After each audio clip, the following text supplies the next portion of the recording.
guys.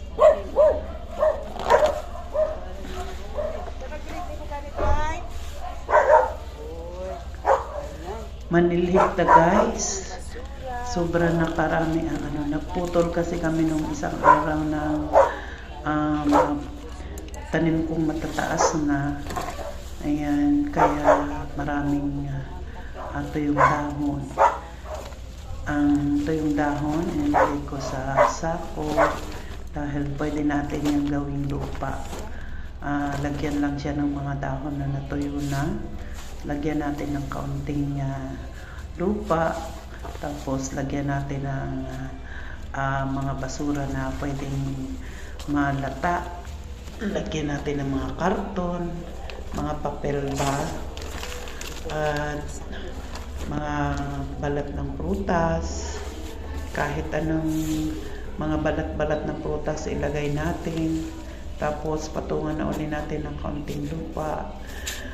Parang alternate, mga tuyong dahon, konting lupa, lagyan mo ng mga balat ng prutas, balat ng mga kamote, balat ng saging, tapos pabayaan mo lang yan at mga after 2 to 3 months makikita mo na nalata na silang lahat at magagawa na siyang lupa na mataba para gamitin mo sa mga tanim.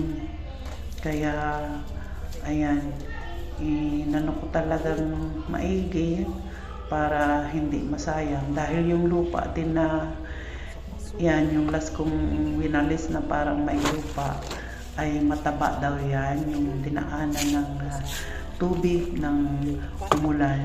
Kung sa iba pa yung dinaanan daw ng baha or what na may matitirang lupa ay napakataba daw nun. Kaya inilagay ko dyan para makasali siya sa pagpapataba o paggawa ng matabang lupa para sa mga tanim. So hindi na tayo bibili ng pataba para sa ating mga tanim. Kaya ayan, matataas na yung mga tanim ko sa palibot ng aming bahay. So guys, kayo din, subukan din ninyo dahil malaking tulong ito lalo na sa mga plantita o plantito. Kaya isa rin ito sa tips na pwede kong i-share sa inyong lahat dahil matagal ko na itong ginagawa para sa aking mga tanim. So guys, thank you for watching and God bless you all. Para dito tayo bahain guys.